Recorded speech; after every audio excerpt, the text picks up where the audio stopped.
مولاي صل وسلم دائما أبدا على حبيبك خير الخلق كلهم. مولاي صل وسلم دائما أبدا على حبيبك خير الخلق كلهم. مولاي صل وسلم دائما أبدا. نحمده ونصلي ونسلم على رسوله الكريم. اما بعد فاعوذ باللہ من الشیطان الرجیم. بسم اللہ الرحمن الرحیم. محمد الرسول اللہ والذین معہ اشداء علی الکفار رحماء بینہم. صدق اللہ العلی العظیم وصدق رسولہ النبی الکریم ونحن علی ذلک لمن الشاہدین والشاکرین والحمد للہ رب العالمین. حضرات گرامی، ذی الحجہ کا مہینہ بہت سارے تہوار اور یادیں لے کر آتا ہے. ہم بھی ایک یادگار سے گزرے ہیں جو قربانی کی یادگار تھی، اور اسلام کا ایک رکن جو ہے وہ اس مہینے میں ادا ہوتا ہے.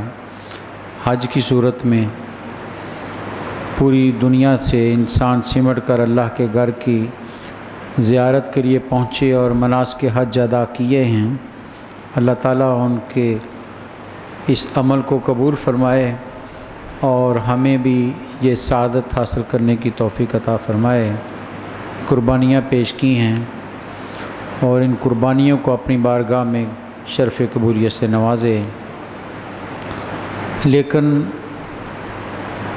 یہ مہینہ ایک بہت بڑی شخصیت کی یاد بھی لے کر آتا ہے جو نبی صلی اللہ علیہ وسلم کے قرب میں رہے. آپ سے بڑا گہرا تعلق اور ناطہ ہے کہ جن کا نام جیسے ہی سامنے آتا ہے خود بخود انسان کا سر جھک جاتا ہے ان کے سامنے. اتنی بڑی شخصیت، ایک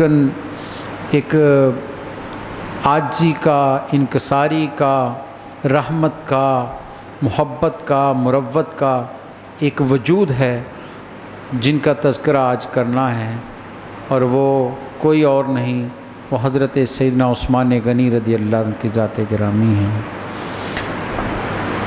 بہت بڑی ذات ہے. ہم میں سے اکثر چند ایک باتیں جانتے ہیں اور عام ان کا تذکرہ نہیں کرتے، لیکن دین اسلام پر جتنی ان کی عنایات اور کرم ہیں شاید ہی کسی اور کے ہوں گے. وہ وجود کہ جس نے اپنی دولت سے 3 دفعہ نبی صلی اللہ علیہ وسلم سے جنت کی بشارت لی ہے. اس سے بڑھ کر کیا ہو سکتا ہے؟ یہاں تک کہ سرکار دو جہاں صلی اللہ علیہ وسلم نے غزوہ تبوک کے موقع پر جب آپ نے پہلی مرتبہ اپنا دامن پھیلایا کہ لاؤ مدد کرو اسلام کی، حضرت عمر آدھا سامان لے آئے، حضرت ابوبکر صدیق سارا لے آئے. حضرت عثمان نے آ کر عرض کی یا رسول اللہ صلی اللہ علیہ وسلم جتنا بھی لشکر جائے گا سب کو پورا سامان میں ادا ہو، سواری سمیت سامان حرب میں دوں گا. اور اشرفیوں کا ڈیر نبی صلی اللہ علیہ وسلم کے دامن میں ڈال دیا. ایک روایت کے مطابق آپ اسے اچھالتے تھے اور فرما رہے تھے عثمان آج کے بعد تو جو چاہے عمل کر، تیرا عمل لکھا نہیں جائے گا، مواخذہ نہیں کیا جائے گا.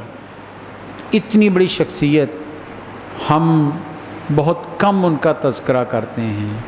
لیکن حضرات گرامی، وہ وجود جن سے میرے نبی صلی اللہ علیہ وسلم سے بہت پیار کیا ہے، آقا کریم صلی اللہ علیہ وسلم نے اتنا ان سے پیار کیا ہے کہ روایات جب پڑھتے ہیں تو ایک عجیب سی کیفیت ہوتی ہے. آپ کے بارے میں، نبی صلی اللہ علیہ وسلم کے بارے میں ہر صحابی یہ کہتا ہے کہ مجھ سے سب سے زیادہ پیار کرتے تھے، کیونکہ آپ ہر ایک کو توجہ دیتے تھے. لیکن کچھ وجود ایسے تھے جن پر آپ کی عنایات سب سے مختلف ہوتی تھیں. ان میں بڑی نمایاں شخصیت حضرت عثمان غنی رضی اللہ تعالیٰ عنہ کی. عام الفیل کے 6 سال بعد دنیا میں تشریف لائے ہیں، یعنی نبی صلی اللہ علیہ وسلم سے تقریباً 6 سال چھوٹے تھے۔ اسلام سے پہلے بھی قبیلہ بہت بڑا ہے، بنو امیہ، قریشی ہیں، اس کی شاخ ہے بنو امیہ، دولت مند گھرانہ ہے، پیسے کی ریل پیل ہے، ناز و نام میں پلے ہیں۔ جہاں دولت آ جاتی ہے کردار بگڑ جاتے ہیں۔ آج تو کہہ دیا جاتا ہے جی دولت نے بگاڑ دیا، کیا کریں جی دولت تھی، بچے سنبھل نہیں سکے، بس آوارہ گردی میں لگ گئے۔ لیکن حضرت عثمان غنی رضی اللہ تعالیٰ عنہ کے بارے میں سیرت نگار لکھتے ہیں کہ دولت مند ترین مکے کے لوگوں میں شمار ہوتے تھے، لیکن اسلام سے پہلے بھی جو آپ کا کردار ہے وہ ہمیں دیکھنا چاہیے۔ کبھی شراب نہیں پی، کبھی جوا نہیں کھیلا، کبھی بت پرستی نہیں کی، کبھی کسی کے ساتھ زیادتی نہیں کی، ایک شرافت کا، دیانت کا، مروت کا، رحمت کا وجود تھا حضرت عثمان غنی رضی اللہ تعالیٰ عنہ، جو مکے میں لوگوں کو نظر آتا تھا۔ حسین تھے، سیرت نگار لکھتے ہیں بڑا خوبصورت چہرہ تھا، حسین و جمیل تھے، ان کے چہرے کی تابانیاں کیا بیان کریں۔ نبی صلی اللہ علیہ وسلم کی ایک روایت ہے، فرمایا جب میرا عثمان جنت میں داخل ہوگا، جب میرا عثمان جنت میں داخل ہوگا، اس کے چہرے کی تابانیاں اتنی ہوں گی کہ پوری جنت جگمگ کرنے لگ جائے گی۔ سوچئے جن کے چہرے کی چمک سے جنت جگمگ کرنے لگ جائے، وہ کتنا حسین وجود ہوگا، کتنا ان کی شخصیت میں کشش ہوگی، لیکن اس کے باوجود بھی کوئی غلط کام نہیں کیا ہے۔ یہ کردار ہوتا ہے، یہ ہے کردار کہ وجود کو صاف ستھرا کیسے رکھا جاتا ہے۔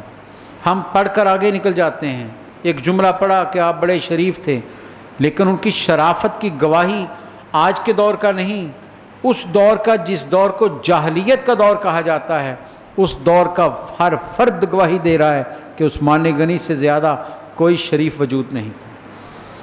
یہ کردار ہے جو حضرت عثمان غنی رضی اللہ تعالیٰ عنہ۔ اور پھر یہ ذہن میں رکھیے، نبی صلی اللہ علیہ وسلم کی ایک حدیث ہے، فرمایا آدمی اپنے دوست کے دین پر ہوتا ہے، اس لیے اپنے دوست پہچانو کہ دوستیاں کن سے ہیں، جن سے دوستی ہوگی اس کا طریقہ اختیار کرو گے۔ یہ آپ کا ارشاد گرامی ہے۔ حضرت عثمان کی دوستی کس سے ہے؟ اسلام کا بھی اعلان نہیں ہوا، ابھی نبی صلی اللہ علیہ وسلم نے اعلان نبوت نہیں کیا، جہالت ہی جہالت ہے۔ دوستی کس سے ہے؟ حضرت ابوبکر صدیق کے ساتھ ہے، اور حضرت ابوبکر صدیق کی دوستی کس کے ساتھ ہے؟ سرکار دو جہاں کے ساتھ ہے۔ یہ دوستیاں بتاتی ہیں کہ شرافت ایسے نہیں بنتی ہے، دوست اچھا ہو تو آپ کے کردار کو مضبوط کر دیتا ہے، اور اگر دوست بگڑا ہوا ہو وہ اچھے کردار کو بھی خراب کر دیتا ہے۔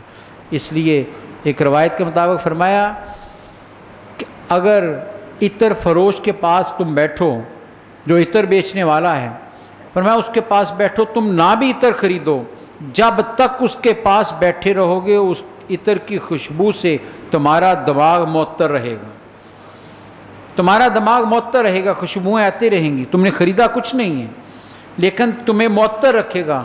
لیکن فرمایا لوہے کی بھٹی پر کام کرنے والے کے پاس بیٹھو گے تو کسی بھی وقت خدشہ ہے کوئی چنگاری اڑ کر تمہارے دامن کو داغدار کر دے گی۔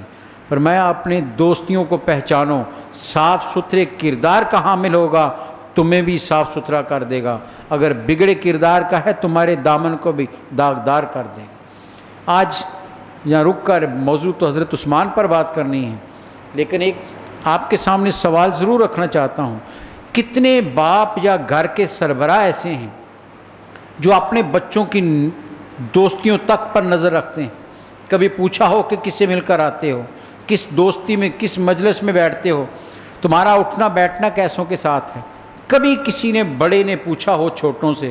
اگر جس دن ہم بڑوں نے یہ کام کرنا شروع کر دیا، معاشرہ سدھرنا شروع ہو جائے گا، کردار بننے شروع ہو جائیں گے۔ ہم نے کھلی چھٹی دی ہوئی ہے، جہاں چاہے بیٹا بیٹھا ہے، بروں میں بیٹھا، اچھوں میں، کبھی باپ نے نہیں پوچھنا۔ لیکن یہ ذہن میں رکھیے کل قیامت میں نبی صلی اللہ علیہ وسلم فرمائے کلکم مسئول کلکم رائن و کلکم مسئول عن رعیتہ او کما قال رسول اللہ صلی اللہ علیہ وسلم، فرمایا تم میں سے ہر ایک کو نگران بنایا گیا ہے اور کل قیامت کے روز تمہاری نگرانی کا سوال ہوگا۔ باپ سے اولاد کا سوال کیا جائے گا، استاد سے شاگرد کا سوال کیا جائے گا، شیخ سے مرید کا سوال کیا جائے گا، حاکم سے رعایا کا سوال کیا جائے گا۔ فرمایا یہ نہ سمجھو کہ تمہیں اس دنیا میں جنم دینا تھا بس اب تم فارغ ہو گئے ہو، کردار بھی بنانا ضروری ہے، اور کردار تب بنتے ہیں جب ان کی دوستیاں مجلسوں کو دیکھو گے۔ کس مجلس سے اٹھ کر آیا ہے؟ کیا جوا فروشوں کے پاس بیٹھ جوا کھیلنے والوں کی مجلس سے اٹھ کر آیا ہے؟ تو پھر کیسے اس کا کردار سنور سکتا ہے؟ کیا ان کے ساتھ اس کی دوستی ہے جو نشہ کرتے ہیں؟ کیسے اس کی کردار کی اصلاح کر سکو گے؟ ہم نے پوچھنا چھوڑ دیا ہے اور اس کا نقصان آج ہر گھر بھگت رہا ہے۔ آنکھیں بند کر لیں علیحدہ بات، ہر گھر اس زخم کو جو ہے وہ سہ رہا ہے کہ کہیں نہ کہیں اس کا آگ کا اثر پہنچا ہوا ہے۔ وجہ کیا ہے؟ ہم نے کرداروں کو دیکھنا چھوڑ دیا ہے۔ حضرت عثمان غنی رضی اللہ عنہ کا وجود بتا رہا ہے کہ دوستی اچھوں سے ہو تو کردار سنور جاتا ہے، اگر بروں سے دوستی ہوگی تو تمہارا کردار بھی بگڑ جائے گا۔ اسلام سے پہلے بھی کبھی غلط کام نہیں کیا، کبھی شراب نہیں پی، کبھی جوا نہیں کھیلا، ایک نہایت ہی شریف وجود، ایک نہایت ہی صاف ستھرا وجود تھا حضرت عثمان غنی رضی اللہ عنہ۔ نبی صلی اللہ علیہ وسلم نے اعلان نبوت کیا، حضرت ابوبکر صدیق ایمان لے آئے۔ اب ابوبکر صدیق ایمان لا کر گھر نہیں بیٹھ گئے، بلکہ اس دین کو پھیلانے میں اپنا حصہ ڈالنا شروع کر دیا۔ آپ مکے کے معزز ترین فرد تھے سیدنا ابوبکر صدیق، لوگ آپ کے پاس رائے لینے آتے تھے، مشورہ لینے آتے تھے، اپنی مشکلات کا حل آپ سے پوچھتے تھے۔ صاحب الرائے تھے حضرت ابوبکر صدیق رضی اللہ تعالیٰ عنہ، لوگ آپ کی عزت کرتے تھے۔ آپ نے جب اسلام قبول کر لیا تو آپ نے سب سے پہلے اپنے دوستوں کو دعوت دی، اور ان میں حضرت سیدنا عثمان غنی رضی اللہ عنہ شامل ہیں۔ تاریخ کہتی ہے، بعض سیرت نگاروں نے لکھا ہے چوتھے یا پانچویں فرد ہیں جو اسلام لانے والوں میں حضرت عثمان غنی، یعنی اولین اسلام لانے والوں میں۔ بعض سیرت نگاروں نے لکھا ہے کہ 8 یا 10 افراد ایک ہی وقت میں سیدنا ابوبکر صدیق کی دعوت پر اکٹھے سرکار دو جہاں کے پاس جا کر اسلام قبول کر رہے تھے۔ یہ دوستیوں کا اثر ہوتا ہے، یہ تعلقات اثر کرتے ہیں کہ انہیں دامن اسلام میں لے آئیں۔ اور اسلام کو بھی اتنا بڑا وجود، دولت مند ہے، ناز و نام میں پلنے والا وجود ہے، لیکن یہ نہ سمجھیے کہ اسلام لا کر لوگوں نے انہیں تنگ نہیں کیا ہوگا۔ تاریخ کہتی ہے کہ اتنے بڑے وجود پر بھی ظلم ہوئے ہیں۔ حکم بن ابو العاص آپ کا چچا ہے، اس نے جب دیکھا یہ اسلام قبول کر چکے ہیں، بعض روایات میں آپ کے ہاتھ پاؤں رسی سے باندھ دیتا تھا اور قریب آگ جلا دیتا تھا، سارا دن اس حالت میں رکھتا، مارتا تھا کہ یہ دین چھوڑ دو۔ لیکن جب بھی وہ مطالبہ کرتا آپ آگے سے یہی کہتے، چچا کتنا تم مجھے مار سکو گے، اپنا زور لگا کر دیکھو، میں دین چھوڑنے والا نہیں ہوں۔ اور اس کا نتیجہ کیا نکلا؟ بلاخر چچا جو تھا وہی تھک کر کر بیٹھ گیا، اس ناکام ہو گیا، چھوڑ دیا کہ یہ تو واپس آنے والے نہیں۔ دین پر یوں استقامت، نرم و نازک وجود ہے، لیکن استقامت دین کتنی ہے کہ سارے ظلم برداشت کیے ہیں۔ اور پھر سرکار دو جہاں صلی اللہ علیہ وسلم نے اپنی صاحبزادی حضرت رقیہ کی شادی ان سے کر دی۔ تاریخ کہتی ہے کہ روئے زمین پر حضرت سیدنا عثمان غنی رضی اللہ تعالیٰ عنہ واحد وجود ہیں جن کے نکاح میں نبی کی 2 صاحبزادیاں ان کے نکاح میں آئی ہیں۔ کسی کو یہ شرف حاصل نہیں کہ ایک ہی نبی کی 2 صاحبزادیاں جن کے نکاح میں آئی ہیں، اس لیے انہیں ذوالنورین کہا جاتا ہے، 2 نوروں والا۔ سرکار نے یہاں تک ارشاد فرمایا، حضرت رقیہ کا انتقال ہو گیا، جس دن نبی صلی اللہ علیہ وسلم بدر کی جنگ جیت کر واپس آ رہے تھے، مدینہ میں داخل ہو رہے تھے، حضرت رقیہ کو دفن کیا جا رہا تھا۔ آپ نے اپنی دوسری لخت جگر حضرت ام کلثوم کی شادی حضرت عثمان سے کر دی۔ جب ان کا بھی وصال ہوا تو سرکار دو جہاں صلی اللہ علیہ وسلم کا جملہ سنیے، اور میرا ایمان یہ کہتا ہے، میرا ماننا یہ ہے کہ حضرت عثمان کی عظمت کے لیے یہ ایک جملہ ہی کافی ہے جو سرکار نے ارشاد فرما دیا. فرمایا عثمان سنو، اگر میری اور بھی بیٹیاں ہوتی، بعض روایت میں 40 کا بھی ذکر آتا ہے، اور اسی طرح وہ ایک ایک کر کے فوت ہوتی چلی جاتی، عثمان میں تجھے ہی دیتا چلا جاتا. آج باپ کہتے جوتیاں گھس گئی ہیں بیٹی کا رشتہ ڈھونڈنے میں کہ اچھا داماد مل جائے، تلاش کرتے ہیں. سرکار کی نظر دیکھیے، ٹھہر گئی حضرت عثمان غنی رضی اللہ تعالیٰ، ایک بیٹی کی شادی کی. اور ایک روایت میں تو یہ بھی ہے کہ حضرت اسامہ کو بھیجا کچھ سامان دے کر، اسامہ جاؤ عثمان کے گھر دے کر آؤ اور واپس میرے پاس آنا. حضرت اسامہ دے کر واپس آئے، چھوٹے تھے، بچے تھے ابھی. آپ نے انہیں بلا لیا کہ دے آئے ہو؟ کہ یا رسول اللہ دے آیا ان کے گھر میں. فرمایا کون کون تھا گھر میں؟ کہ یا رسول اللہ صلی اللہ علیہ وسلم حضرت عثمان اور حضرت رقیہ بیٹھی تھی، 2 ہی افراد تھے. سرکار کے دل کی جو محبت اور چاشنی اور جو ان سے آپ کا پیار ہے اس جملے سے عیاں ہوتا ہے. فرمایا اسامہ سچ سچ بتانا، اس سے زیادہ حسین جوڑا کہیں دیکھا ہے تو نے؟ کتنی محبت ہوگی سرکار کو ان سے. یہ جملہ معمولی جملہ نہیں ہے. اس جملے میں اگر اتر کر آپ غور کریں تو انسان حیران رہ جاتا ہے کہ کہاں امام الانبیاء اور کہاں ارشاد فرما رہے ہیں کہ اس سے زیادہ حسین جوڑا دیکھا ہے تو نے؟ کتنی محبت کا اظہار کیا ہے حضرت عثمان غنی رضی اللہ تعالیٰ نے. اور یہ محبت یک طرفہ نہیں ہے، حضرت عثمان نے بھی اسی طرح ٹوٹ کر پیار کیا ہے سرکار دو جہاں صلی اللہ علیہ وسلم. عقیدت اور محبت کی انتہا ہے حضرت عثمان کے یہاں بھی. جب اسلام قبول کیا، نبی صلی اللہ علیہ وسلم کے ہاتھ میں ہاتھ دیا، بیعت کی اسلام لانے کے لیے، اپنا دایاں ہاتھ نبی صلی اللہ علیہ وسلم کو دیا. خود فرماتے ہیں، کہتے ہیں کہ جب سے میں نے یہ دایاں ہاتھ نبی صلی اللہ علیہ وسلم کو دیا ہے، آپ کے ہاتھ سے مس کیا ہے، اس وقت سے لے کر آج تک میں نے اس ہاتھ کو کبھی گندی جگہ پر نہیں لگایا. پوچھا کیوں؟ کہا مجھے حیا آتی ہے اتنے پاکیزہ وجود کو چھونے والا ہاتھ گندی جگہ پر رکھنا. یہ عثمان غنی کی شخصیت ہے. یہ ہیں عثمان غنی رضی اللہ تعالیٰ. اپنے نبی سے محبت کا انداز کتنا ہے، کس وارفتگی کے ساتھ ان سے پیار کرتے ہیں. نبی صلی اللہ علیہ وسلم کو دعوت دی، یا رسول اللہ صلی اللہ علیہ وسلم میرے گھر کھانے پر تشریف لائیے. سرکار مسجد میں تشریف فرماتے، صحابہ سے کہا آؤ چلتے ہیں.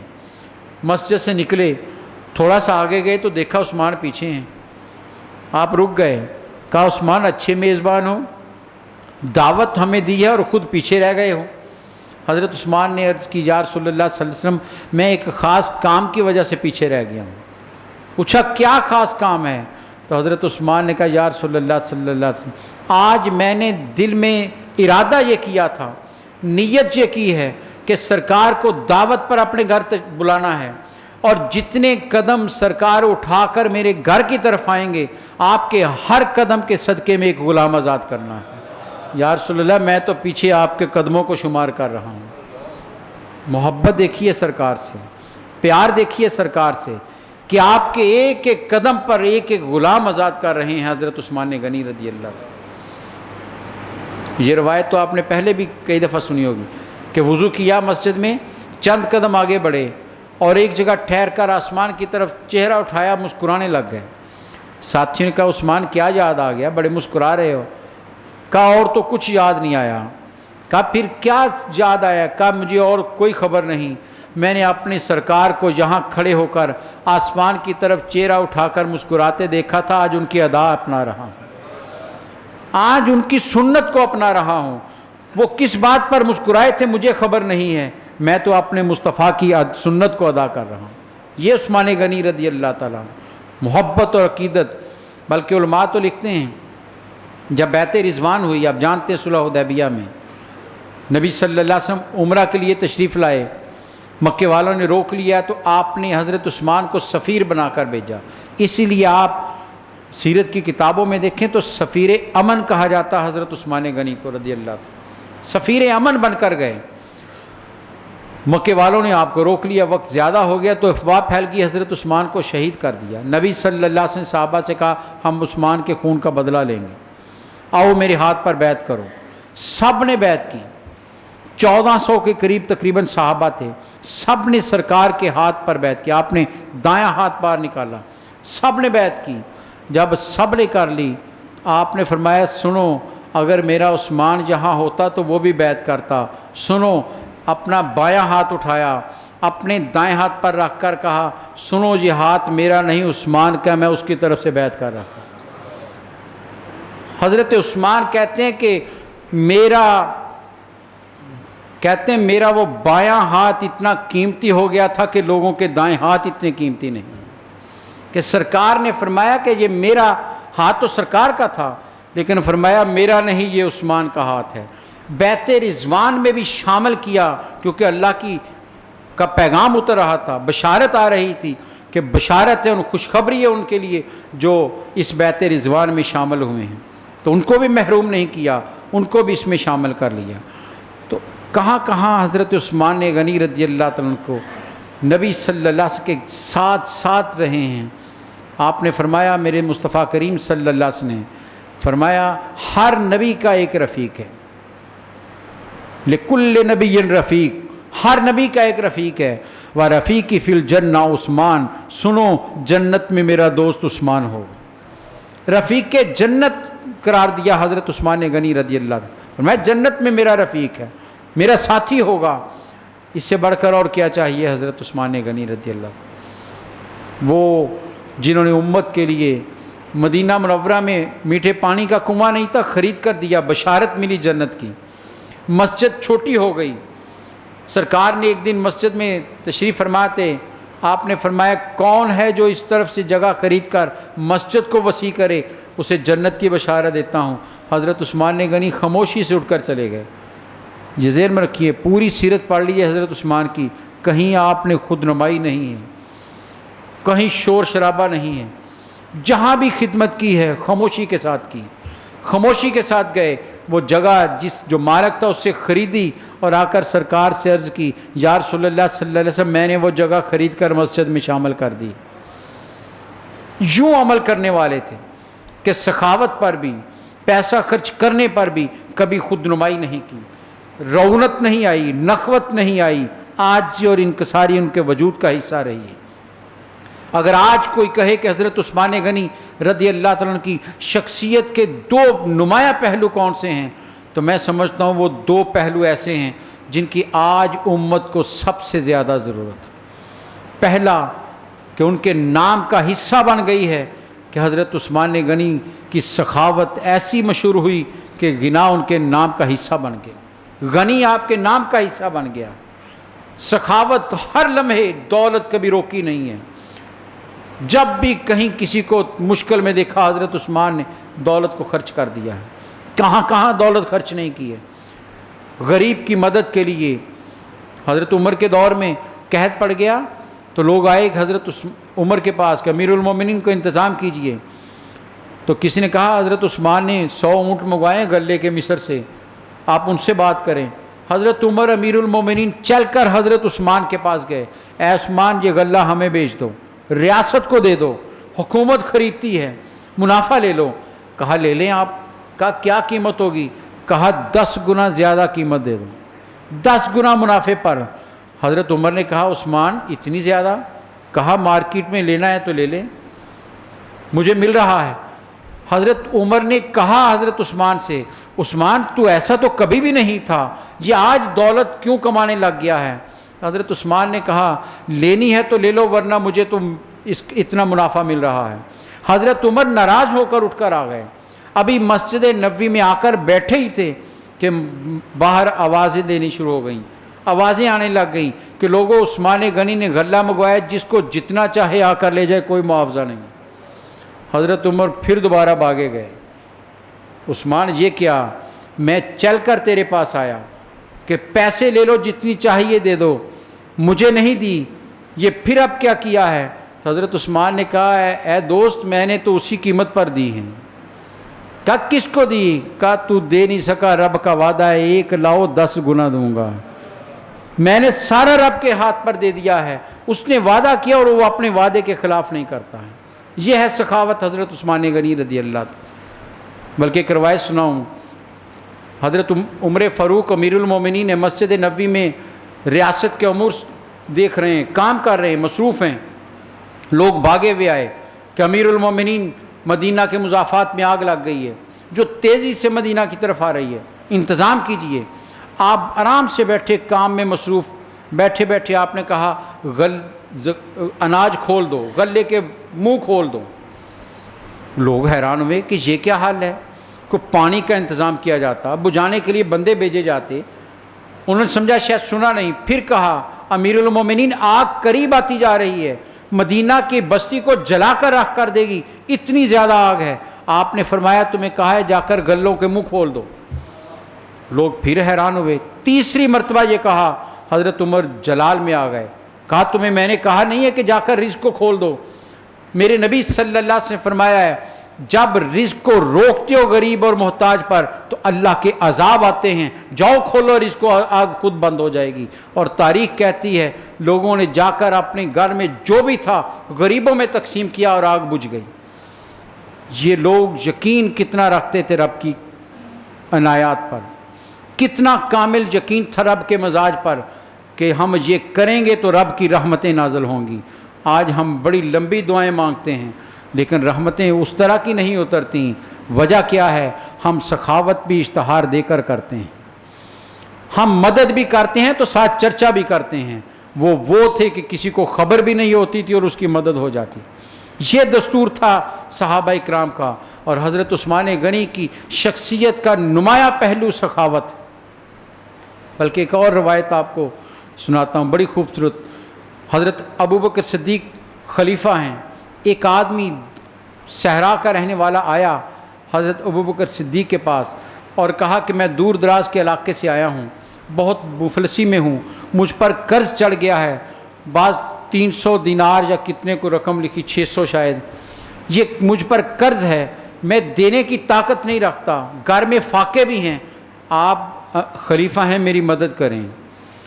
حضرت ابوبکر صدیق اسے سائڈ پر چلے گئے اور بڑی ہی آستگی سے کہا بھائی آج کل میرے حالات بھی ٹھیک نہیں ہیں، میرے پاس بھی کچھ نہیں ہے کہ میں تیری مدد کر سکوں، میں خود مدینے کے سب سے جو غریب ہے جتنا وہ کماتا ہے اتنی تنخواہ میری ہے، میرے پاس اور کچھ نہیں ہے۔ اس نے کہا میں تو بڑی امید لے کر آیا تھا۔ کہا ہاں تمہیں میں بتاتا ہوں ایک دروازہ، جاؤ عثمان غنی کے دروازے پر چلے جاؤ، ان سے جا کر اپنا مسئلہ رکھو ان کے سامنے، اور ساتھ ہی کہا میرا نہ بتانا کہ میں نے بھیجا ہے۔ وہ آدمی حضرت عثمان غنی کے دروازے پر آیا، دستک دینے لگا تو اندر سے آواز آ رہی، حضرت عثمان بچوں کو ڈانٹ رہے ہیں کہ تم نے دودھ میں شہد بھی ڈال دیا ہے، تم میٹھا ضائع کر رہے ہو۔ وہ سوچ میں پڑ گیا کہ یہ میری کیا مدد کریں گے، جو اپنے بچوں کو میٹھا زیادہ کرنے پر ڈانٹ رہا ہے وہ غریب کی مدد کیا کرے گا۔ پھر خیال آیا کہ حضرت ابوبکر صدیق نے کہا، دستک دی، حضرت عثمان غنی باہر تشریف لے آئے۔ اس نے کہا حضرت آپ سے بات کرنی ہے۔ آپ نے بٹھایا، اس نے سب مسئلہ بیان کیا، آپ اٹھ کر اندر گئے، تھوڑی دیر کے بعد آئے، کہا باہر ایک اونٹ کھڑا ہے، اس پر غلہ لادا ہوا ہے اور اس میں 3000 دینار رکھے ہوئے ہیں، جاؤ لے جاؤ۔ اس نے کہا حضرت میں اونٹ کیسے واپس کرنے آؤں گا، میں تو بہت دور کا رہنے والا ہوں۔ مسکرائے، فرمایا تم سے اونٹ مانگ کون رہا ہے، وہ بھی تمہیں دیا۔ وہ جانے لگا تو رک گیا۔ اس نے کہا کہ نبی کے ساتھی ایک سوال میرے ذہن میں ہے، جواب چاہیے۔ پوچھا کیا؟ کہ میں جب پہنچا تو آپ بچوں کو زیادہ میٹھا پر ڈانٹ رہے تھے اور اب اتنی سخاوت، یہ کیا معاملہ ہے؟ تو حضرت عثمان نے جو جواب دیا، فرمایا وہ میرا ذاتی تھا، بچوں پر خرچ کر رہا تھا، اس کا حساب رب کو دینا ہے، اور جو رب کے راستے میں دے رہا ہوں اس کا حساب کوئی نہیں ہوگا۔ یہ جو طرز عمل ہے یہ معاشرے میں لوگوں سے محبتیں پیدا کرتا ہے۔ تو حضرت عثمان کی شخصیت کا ایک پہلو سخاوت ہے، آج معاشرے میں اس کی بہت ضرورت ہے۔ کیجئے مدد لیکن دکھاوا نہ کیجئے، نمود و نمائش نہ کیجئے۔ ہم تو چرچے کرتے ہیں، ویڈیو کیمرہ نہ ہو تو ہم غریب کی ایک تھیلا نہیں دیتے اس کو۔ یہ قرآن کہتا ہے وَلَا تُبْطِلُوا صَدَقَاتِكُم مِّنَ الْمَنِّ وَالْأَذَىٰ، غریبوں کو، محتاجوں کو تم صدقات اور خیرات دے کر ان پر اذیت اور احسان نہ جتاؤ ان کو، جو کرے گا قرآن کہتا ہے اس کا سارا عمل ضائع ہو جائے گا، سارا صدقہ جو نیکی ضائع ہو جاتی جب تم کسی پر احسان جتاتے ہو۔ خاموشی کے ساتھ اس کی مدد کرو۔ دوسرا پہلو جس کی آج ہمارے معاشرے میں بہت شدید ضرورت ہے، اور وہ کیا ہے؟ نبی صلی اللہ علیہ وسلم سے پوچھئے حضرت عثمان کے بارے میں۔ ام المومنین سیدہ عائشہ صدیقہ رضی اللہ تعالیٰ عنہ، آپ فرماتی نبی صلی اللہ علیہ وسلم میرے گھر میں تشریف فرما تھے، چارپائی پر لیٹے ہوئے تھے، اتنے میں حضرت ابوبکر صدیق آئے، آپ لیٹے ہوئے ہیں، پنڈلی ننگی تھی، چادر ہٹی ہوئی تھی، آپ کے پاس بیٹھے، کچھ دیر بات کی، چلے گئے۔ تھوڑی دیر کے بعد حضرت عمر فاروق آئے، کوئی بات کی، چلے گئے۔ تھوڑی دیر کے بعد حضرت عثمان غنی آئے، جب آپ کو دیکھا تو سرکار اٹھ کر بیٹھ گئے، اپنے جسم کو، لباس کو درست کیا، حضرت عثمان سے بات کی، انہوں نے کوئی بات کرنی تھی، وہ چلے گئے۔ ام المومنین فرماتی کہ میں نے سوال کر دیا، یا رسول اللہ صلی اللہ علیہ وسلم، ابوبکر صدیق آئے، آپ اسی طرح لیٹے رہے، عمر آئے، آپ اسی طرح لیٹے رہے، عثمان آئے تو آپ نے اپنے آپ کو درست کیا، لباس درست کیا، اٹھ کر بیٹھ گئے، وجہ کیا ہے؟ تو سرکار نے جو جواب دیا وہ حضرت عثمان کی شخصیت کو نمایاں کرتا ہے۔ فرمایا عائشہ کیا میں اس سے حیا نہ کروں جس سے اللہ کے فرشتے بھی حیا کرتے ہیں؟ کامل الحیاء والایمان، حیا کا پتلا ہے۔ ایک حدیث میں فرمایا کنواری لڑکی سے بھی زیادہ میرا عثمان حیا والا، اتنے حیا والے۔ خود فرماتے ہیں کہ میں نے کبھی باتھ روم میں غسل کرتے ہوئے اپنے سطر کو کبھی ننگا نہیں کیا، اتنے حیا والے حضرت عثمان غنی رضی اللہ تعالیٰ۔ ان کی شخصیت کا پہلو ہے حیا، آج امت میں وہی اٹھ گئی ہے، معذرت کے ساتھ آج امت میں حیا اٹھ گئی ہے۔ سرکار نے فرمایا تھا جب تم سے حیا اٹھ جائے پھر جو چاہے کرو، تجھ میں اور حیوان میں فرق نہیں۔ حیا ہے جو انسان کو رشتوں کا تقدس بتاتی ہے، حیا ہے جو بڑے چھوٹے کی تمیز دیتی ہے، حیا ہے جو باپ اور دوست میں فرق کرتی ہے، یہ حیا ہے جو ماں بہن بیٹی میں تمیز کرتی ہے۔ اگر یہی نہ رہے تو انسان اور حیوان میں کوئی فرق نہیں رہتا۔ آج اس کی ہمیں بہت ضرورت ہے۔ حضرت سیدنا عثمان غنی کے اس سیرت کے پہلو کو پڑھیے گا، بچوں کو بتائیے گا کہ اپنی آنکھ میں حیا لاؤ۔ آنکھ میں حیا نہ رہے تو آنکھ بے باک ہو جاتی ہے، زبان پر حیا نہ رہے تو زبان دراز ہو جاتا ہے، اور اگر وجود سے حیا ختم ہو جائے تو انسان نہیں حیوان بن جاتا۔ انسان کا زیور ہے حیا، اس لیے اس کو اپنانے کی کوشش کیجیے۔ آپ نے فرمایا تھا، نبی صلی اللہ علیہ وسلم فرمایا ایمان جو حیا ہے وہ ایمان کے حصوں میں سے ایک حصہ ہے، اور ایک میں فرمایا کہ 60واں حصہ ہے۔ مختلف روایات میں شعبۃ الایمان کہا آپ نے، ایمان کا حصہ ہے حیا۔ ایمان کامل نہیں ہوتا جب تک حیا انسان کے اندر نہ ہو۔ آج باہر نکل کر دیکھ لیجئے، مسلم معاشرہ ہے، چاروں طرف بھی مسلمان ہیں، مجال ہے کہ مسلمان عورت آرام سے گزر سکے۔ یہ بڑا تلخ جملہ ہے لیکن حقیقت ہے، اس سے آنکھیں چرا لیں جتنی چرا سکتے ہیں لیکن جھٹلا نہیں سکتے ہم۔ کون ہیں؟ ہمارے بچے ہیں، ہمارے بھائی ہیں، میرے گھر کے ہوں گے، آپ کے گھر کے ہوں گے، گزرنے والی خاتون آپ کے گھر کی ہے، میرے گھر کی ہے، لیکن وہ امن سے گزر جائے تو بڑی سلامتی اور بڑی عجیب بات ہوگی کیونکہ اس پر نظر نہ ڈالے۔ مسلم معاشرے میں یہ حالت ہے کہ نوجوان مسلمان، ان کی نگاہیں غلط اٹھتی ہے عورتوں پر، آواز کسی جاتی ہے، اور سارے نبی کے عاشق ہیں، سارے دعوی عشق کرتے ہیں۔ حضرات گرامی نہیں، وہاں عمل تلے گا، پوچھا جائے گا کہ میں تو حیا چھوڑ کر آیا تھا تمہارے درمیان، میں نے تو حیا کو ایمان کا حصہ بنایا تھا، تم نے کہاں چھوڑ دی؟ تم نے نماز کو صرف دین سمجھ لیا، تم نے قربانی کو صرف دین سمجھ لیا، تم نے حج کو فقط دین سمجھ لیا۔ یہ تو واجبات تھے جو ادا کرنے تھے۔ ارے معاشرے میں رہنے کا حق یہ تھا کہ تمہارے اندر حیا پیدا ہوتی، تمہاری نظر جھک جاتی کہ غیر محرم جا رہی ہے، تمہارا سر جھک جاتا کہ سامنے باپ کھڑا ہے۔ آج وہ نہیں رہی۔ علامہ اقبال نے بڑی درد مندی کے ساتھ کہا تھا، نوجوان کو مخاطب کرتے ہیں، ایک دعا مانگی تھی کہ حیا زمانے کی آنکھ میں نہیں باقی۔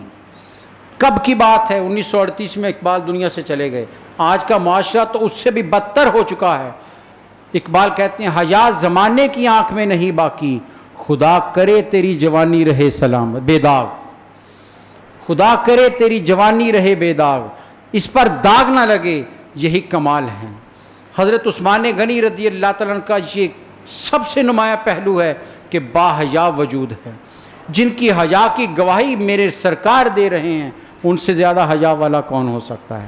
آئیے، ان کا دن آ رہا ہے 18 ذی الحج کو، سوموار کو ان کا یوم شہادت ہے، اور شہادت بھی کس عالم میں ہوئی ہے کہ گھر کا محاصرہ کی، 40 دن تک گھر کا محاصرہ کیا، خارجیوں نے گھر کا محاصرہ کر لیا، مسجد میں نہیں آنے دیا جا رہا، پانی نہیں پینے دیا جا رہا، آپ گھر کی چھت پر کھڑے ہو گئے۔ امیر المومنین نے آپ نے خطبہ ارشاد فرمایا، فرمایا سنو، جانتے ہو میں کون ہوں؟ میں عثمان ہوں۔ اور پھر ایک خطبہ ارشاد فرمایا، فرمایا سچی بات کرنا، خدا کی قسم اٹھا کر بتاؤ، کیا ایسا نہیں ہوا کہ جب مدینہ ہجرت کر کے آئے تو میٹھے پانی کا کنواں نہیں تھا، یہودی کے پاس تھا جو پینے نہیں دیتا تھا؟ سرکار نے کہا کون ہے جو میٹھے پانی کا انتظام کرے، میں اسے جنت کی بشارت دیتا ہوں۔ وہ اس کنویں کو میں نے خرید کر مسلمانوں کے لیے وقف کیا جس سے تم پانی پیتے ہو، کیا یہ سچ ہے یا نہیں؟ سب نے کہا بالکل ایسا ہے۔ فرمایا آج اسی کنویں کا پانی مجھ پر بند کیا ہوا، آج عثمان کو اس کنویں کا پانی نہیں پینے دے رہے۔ پھر فرمایا گواہی دو اللہ کی قسم کھا کر کہ سرکار تشریف فرما تھے مسجد میں، آپ نے کہا مسجد چھوٹی ہو گئی ہے، یہ ساتھ والا گھر یا جگہ کون خرید کر مسجد میں شامل کرے گا، میں اسے جنت کی بشارت دیتا ہوں۔ میں نے وہ جگہ خرید کر مسجد کو توسیع دی، کیا یہ سچ نہیں ہے؟ سب نے کہا آپ صحیح کہہ رہے ہیں۔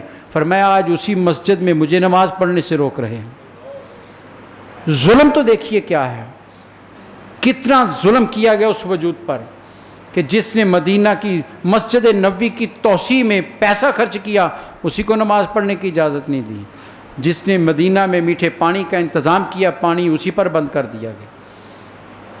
یہ ظلم حضرت عثمان غنی رضی اللہ تعالیٰ عنہ کی ذات پر ہوا، لیکن آپ نے سب کچھ برداشت کر لی۔ ساتھیوں نے کہا تھا کہ آپ اجازت دیں، ہم ان کا مقابلہ کرتے ہیں، یہ تھوڑے ہیں، ہم ان کا مقابلہ کرتے ہیں، جنگ کرتے ہیں ان کے ساتھ۔ تو حضرت عثمان نے کیا جواب دیا؟ فرمایا سنو، مجھے تمہاری محبتوں پر کوئی شک نہیں ہے، لیکن یہ حرم رسول ہے، میں یہاں اپنی ذات کے لیے خون بہانا پسند نہیں کرتا۔ عثمان اپنی جان تو دے دے گا، لیکن اپنی خاطر مدینہ میں خون نہیں بہتے دیکھنا چاہتا۔ یہ سرکار کا حرم ہے، مدینہ کی عزت اور آبرو پر اپنی جان تو قربان کر دی، لیکن مدینہ میں فساد نہیں ہونے دیا ہے۔ یہ حضرت عثمان غنی رضی اللہ، جب تلوار آپ کے سر پر لگی ہے، جب آپ کو شہید کیا گیا، روایات ہے کہ تلاوت قرآن کر رہے تھے اور روزہ دار تھے۔ ایک روایت میں کہ آپ نے شلوار پہنی، پاجامہ پہنا، تو کسی نے کہا، گھر والوں نے کہا آپ نے کبھی پہلے نہیں پہنا، آج کیوں پہنا؟ فرمایا رات خواب میں سرکار ابو بکر و عمر تشریف لائے تھے اور مجھے کہا تھا سرکار نے عثمان آ جاؤ افطاری ہم اکٹھے کریں گے۔ ارے جس کی افطاری کا انتظام میرے سرکار کر رہے ہیں، ان کی عظمتوں کو کون پہنچ سکتا ہے؟ وہ حضرت عثمان غنی۔ دعا ہے کہ اللہ تعالی ہماری اس تھوڑی سی جو ان کی شان میں جملے کہے ہیں ان کی بارگاہ میں قبول فرما لے، ہمیں اپنے کردار کو سنوارنے کی توفیق عطا فرمائے۔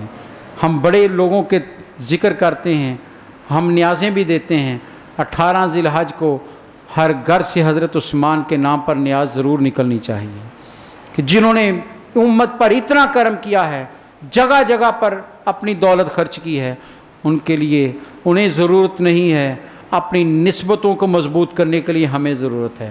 اللہ تعالیٰ ہمیں ان کی غلامی میں رکھے، ان کا نیاز مند رکھے۔ یہ سرکار کے پسندیدہ لوگ ہیں، سرکار کے محبوب لوگ ہیں، سرکار کے پیارے لوگ ہیں، اس لیے ہمیں پیارے لگتے ہیں۔ اللہ تعالیٰ ان کی نسبتوں کے صدقے ہمیں دنیا میں عزت و آبرو کے ساتھ رہنے کی توفیق عطا فرمائے۔ وآخر دعوانا ان الحمدللہ رب العالمین۔